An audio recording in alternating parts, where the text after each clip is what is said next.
प्रिय छात्रों, हिंदी के इस शिक्षण सत्र में आपका हार्दिक स्वागत है। आज हम वर्तनी एवं विराम चिन्ह के अंतर्गत विराम चिन्हों के संबंध में अध्ययन करेंगे। इससे संबंधित प्रश्न पाठ्यक्रम में 2 अंकों का पूछा जाता है, जो कुछ इस तरह से आता है।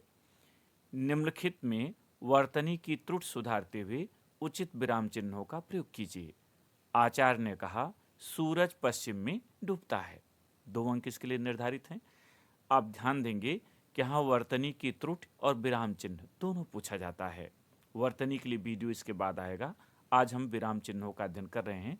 तो इस वाक्य को अगर देखें तो यहाँ सूरज और में, 2 में वर्तनी की त्रुटि है। सूरज की जगह सूर्य होगा और में बिंदी नहीं लगा है, तो इस तरह से लिखा जाएगा।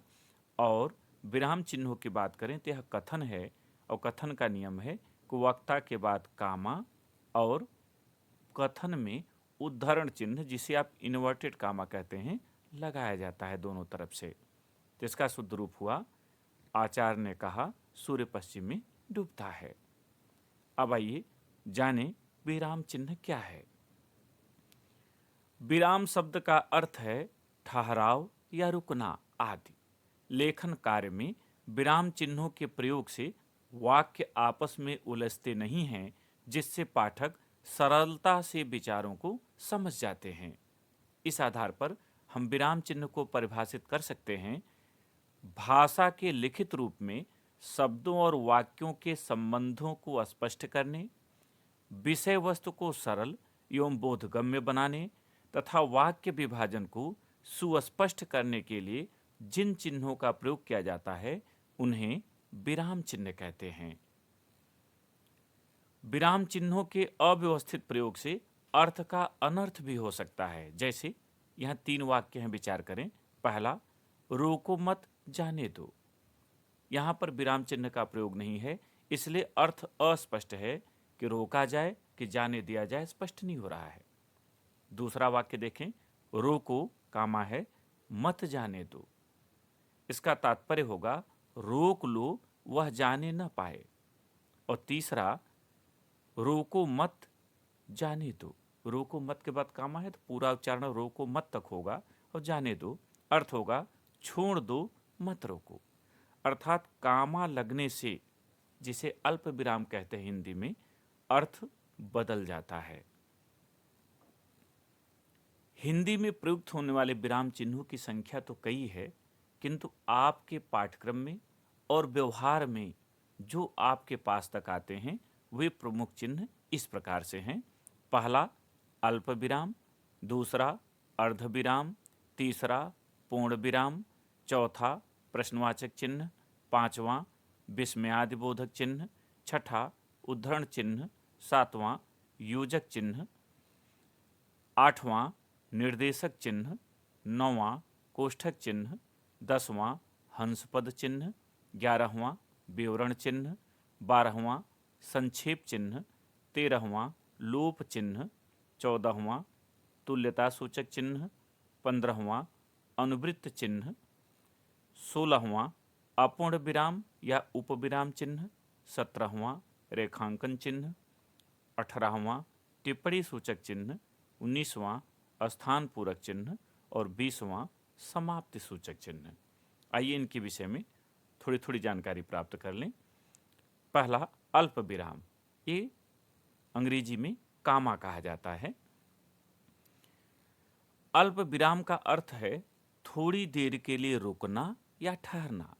इसका प्रयोग प्रायः अनेक शब्दों और वाक्यांशों के बीच और शब्द की पुनरावृत्ति रोकने के लिए, उद्धरण के पूर्व, दिनांक को सन या संवत से अलग करने के लिए तथा अल्प ठहराव के लिए किया जाता है।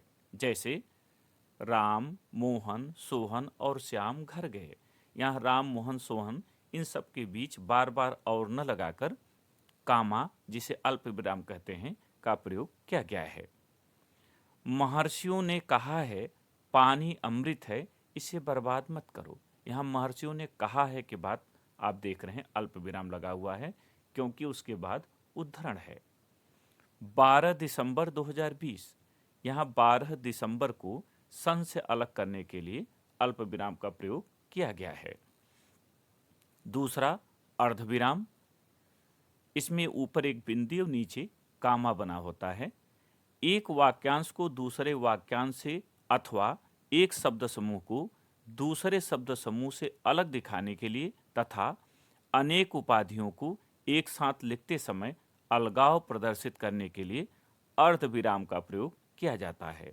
इसमें अल्प विराम की अपेक्षा कुछ अधिक समय तक रुकना पड़ता है। जैसे कहीं जन्म तो कहीं मृत्यु, कहीं संयोग तो कहीं वियोग, सृष्टि का यही तो नियम है। BA, MA, DLiT, PhD। तीसरा, पूर्ण विराम। एक खड़ी पाई जैसा होता है। किसी वाक्य के पूर्ण होने पर पूर्ण विराम चिन्ह का प्रयोग किया जाता है। वाक्य चाहे छोटा हो या बड़ा, पूर्ण विराम का प्रयोग सदैव वाक्य के अंत में होता है। यह प्रश्नवाचक तथा विस्मयादिबोधक वाक्यों के अतिरिक्त अन्य सभी वाक्यों के अंत में प्रयुक्त होता है। जैसे मैं पढ़ रहा हूँ, ये पूर्ण विराम लगा हुआ है। मैं सीता गाती है, यहाँ पूर्ण विराम लगा हुआ है। यानी जब वाक्य पूर्ण हो जाए तो अंत में पूर्ण विराम लगता है। आजकल चलन में कुछ पत्रिकाओं में पूर्ण विराम की जगह अंग्रेजी के फुल स्टॉप का प्रयोग किया जाता है, यद्यपि हिंदी में पूर्ण विराम का ही प्रचलन अधिक है। चौथा, प्रश्नवाचक चिन्ह। प्रश्न सूचक वाक्यों के अंत में पूर्ण विराम के स्थान पर जिस चिन्ह का प्रयोग किया जाता है उसे प्रश्नवाचक चिन्ह कहते हैं।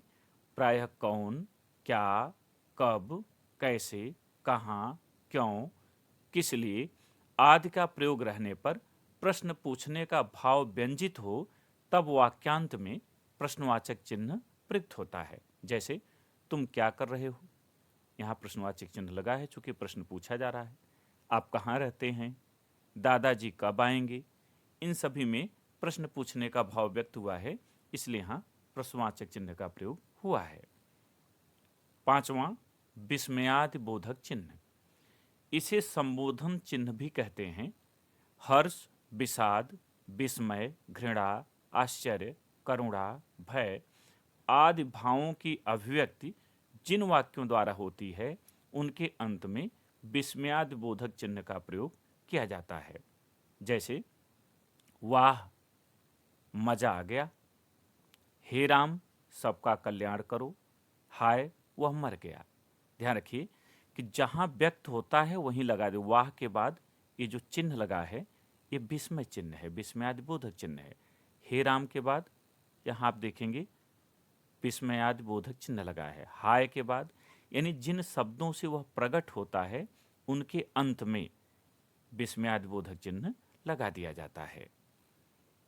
छठा, उद्धरण चिन्ह। इसे अवतरण चिन्ह भी कहते हैं। ये चिन्ह दो प्रकार के होते हैं, एकाकी या एकल उद्धरण चिन्ह तथा दोहरे उद्धरण चिन्ह। एकल उद्धरण चिन्ह अर्थात सिंगल इन्वर्टेड कामा और दोहरे उद्धरण चिन्ह अर्थात इन्वर्टेड कामा, जिसे आप डबल इन्वर्टेड भी कहते हैं। एकल उद्धरण चिन्ह का प्रयोग किसी विशेष शब्द, पद, नाम, वाक्य खंड, कविता, लेख तथा पुस्तक का शीर्षक आदि को उद्धृत करने में किया जाता है। जैसे कामायनी एक महाकाव्य है, यहाँ कामायनी में एकल या एकाकी उद्धरण चिन्ह लगा है। जूही की कली का सारांश अपनी भाषा में लिखिए। यहाँ जूही की कली एक रचना का नाम है, इसलिए उसे अलग दिखाने के लिए एकल या एकाकी उद्धरण चिन्ह का प्रयोग किया गया है। दोहरे उद्धरण चिन्ह का प्रयोग वक्ता के कथन या किसी ग्रंथ से किसी उक्ति को ज्यों का त्यों उद्धृत करने के लिए किया जाता है। जैसे आचार्य ने कहा सूर्य पश्चिम में डूबता है। यहाँ सूर्य पश्चिम में डूबता है यह एक कथन है जो आचार्य द्वारा कहा गया है, इसलिए यहाँ उद्धरण चिन्ह का प्रयोग किया गया है। महावीर विक्रम बजरंगी, कुमत निवार सुमत के संगी। यह एक चौपाई है जो हनुमान चालीसा से उद्धृत है, इसलिए चूंकि यह किसी ग्रंथ से उद्धृत है इसलिए इसको उद्धरण चिन्ह अर्थात डबल इन्वर्टेड दोनों तरफ से लगाया गया है। सातवां, योजक चिन्ह। योजक का अर्थ होता है जोड़ने वाला। दो पदों को आपस में जोड़ने वाले चिन्ह को योजक चिन्ह कहते हैं। यह सामासिक, द्विरुक्त तथा तुलनावाचक सा, सी, से आदि से संयुक्त शब्दों के मध्य प्रयुक्त होता है। जैसे वह रोते रोते सो गई, यहाँ रोते रोते के बीच इसका प्रयोग हुआ है।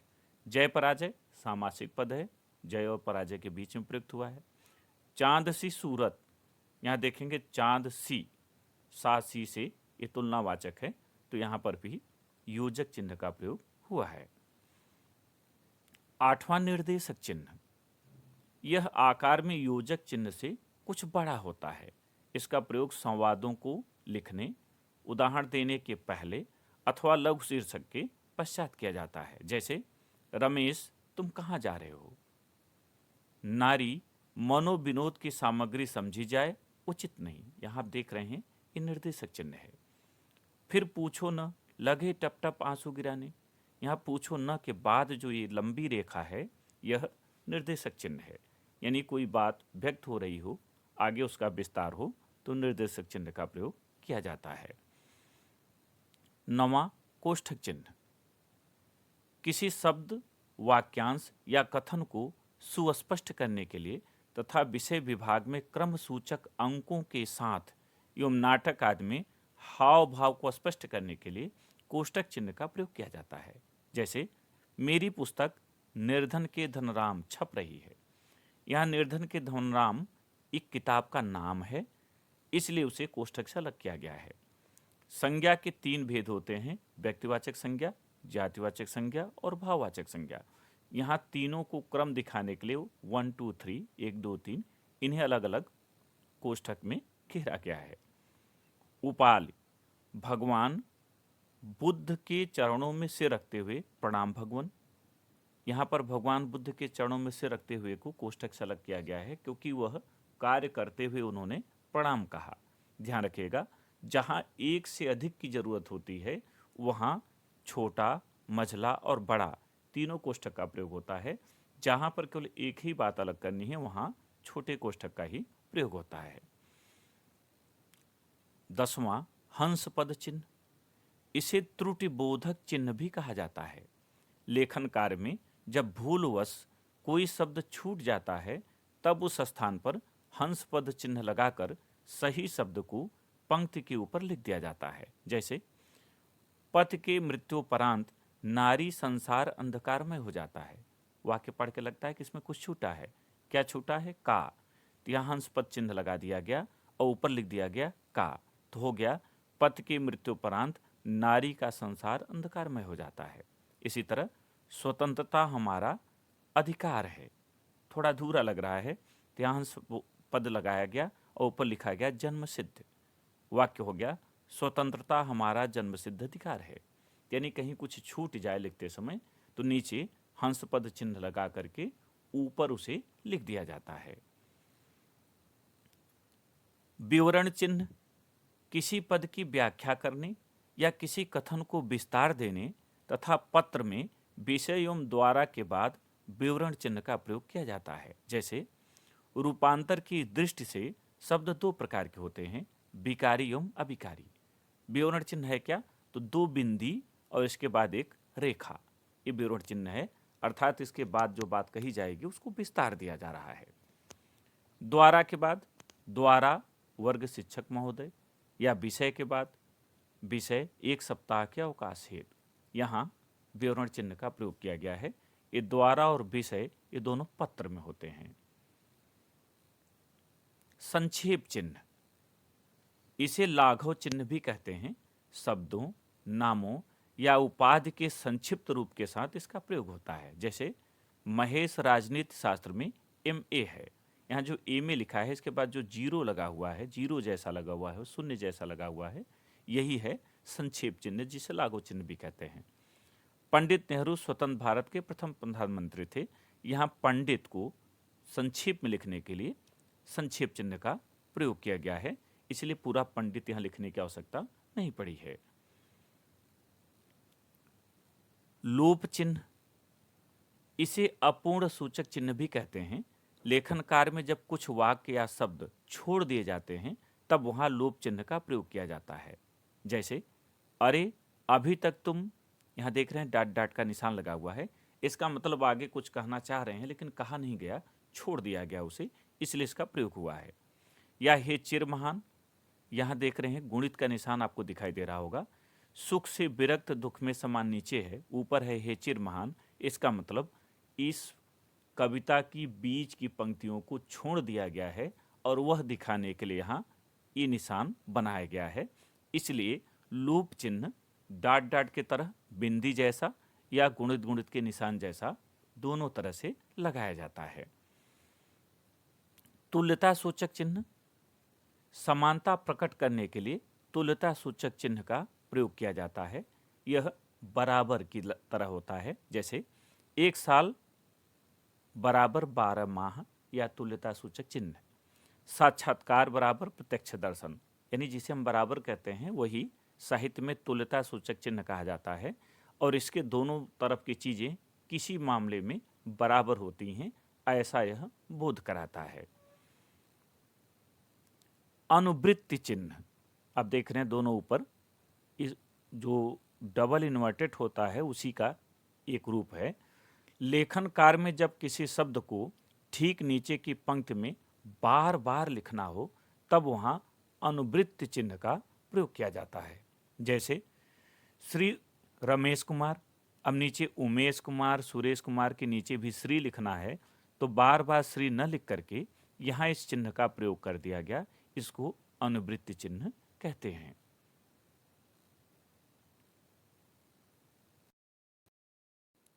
अपूर्ण विराम या उपविराम चिन्ह, इस चिन्ह का प्रयोग प्रायः संवाद लेखन, एकांकी, नाटक लेखन में वक्ता या पात्र के नाम के बाद किया जाता है। जैसे संध्या, विभा दीदी आप क्या बनना चाहती हैं, यहाँ जो ये संकेत दिख रहा है आपको, ये चिन्ह दिख रहा है, ये अपूर्ण विराम या उपविराम है। विभा, मैं इंजीनियर बनना चाहती हूँ, यहाँ भी ये लगाया गया है। ऐसा लगाने से ये पता चलता है कि इनका जो कथन है वो आगे दिया गया है। रेखांकन चिन्ह, इस चिन्ह का प्रयोग किसी वाक्य में महत्वपूर्ण शब्द, पद या पूरे वाक्य को रेखांकित करने में किया जाता है। जैसे हमारी पाठ्य पुस्तक का नाम सामान्य हिंदी है, आप देख रहे हैं सामान्य हिंदी को यहाँ रेखांकित किया गया है। गोदान प्रेमचंद की सर्वश्रेष्ठ कृति है, यहाँ गोदान को रेखांकित किया गया है। टिप्पणी सूचक चिन्ह, ये अंग्रेजी की स्टार जैसा होता है। लेखन कार्य में किसी पद, शब्द या वाक्य के संबंध में कुछ विशेष बात उद्धृत करने के लिए टिप्पणी सूचक चिन्ह का प्रयोग किया जाता है। यह उस लेख के अंत में या पुस्तक के अंत में इसी चिन्ह के बाद उसे विस्तार दिया जाता है। जैसे कामायनी छायावाद की सर्वश्रेष्ठ कृत मानी जाती है, यहाँ कामायनी के बाद टिप्पणी सूचक चिन्ह लगा है, इसका मतलब है कामायनी के विषय में इस लेख के अंत में विस्तार से बताया गया है या कुछ और बातें बताई गई हैं जिसको यहाँ देने की आवश्यकता नहीं थी। भारत की राष्ट्रभाषा हिंदी है, हिंदी के बाद ये लगा हुआ है, इसका मतलब है कि हिंदी के विषय में कुछ नीचे और बताया गया है जहां जाकर आपको देखना चाहिए। स्थान पूरक चिन्ह, इस चिन्ह का प्रयोग सूचियों में रिक्त स्थान भरने के लिए किया जाता है। जैसे राजा दशरथ के 4 पुत्र थे, अब देखिए चारों जगह ये चाहे बिंदी बिंदी के रूप में हो या रेखा के रूप में, अब यहाँ राम, भरत, शत्रुघ्न और लक्ष्मण इनके नाम भरने होंगे। या 4, 6, 8 के बाद की संख्याएं होंगी, 2-2 क्रम में बढ़ रही हैं, तो 8 के बाद 10 होगा, 12 होगा, 14 होगा, तो चाहे ये बिंदी बिंदी के रूप में हो या रेखा के रूप में, दोनों को स्थान पूरक चिन्ह कहा जाता है। और अंतिम है समाप्ति सूचक चिन्ह, इस चिन्ह के कई रूप प्रचलित हैं, प्राय इसका प्रयोग लेख या पुस्तक की समाप्ति का बोध कराने के लिए लेख या पुस्तक के अंत में किया जाता है। इसको इस तरह से भी किया जाता है, ऐसे भी बनाया जाता है गुणित के निशान के रूप में, इस तरह से डब्बे के रूप में या स्टार के रूप में, कई तरीके से इसका प्रयोग होता है। तो या किसी लेख या पुस्तक के अंत में यह दिखाने के लिए कि अब वह समाप्त हो गया है, लगाया जाता है। मुझे उम्मीद है कि आपने इनको अच्छी तरह समझ लिया है और इनका उचित प्रयोग कर सकेंगे और पहचान सकेंगे। बहुत बहुत धन्यवाद।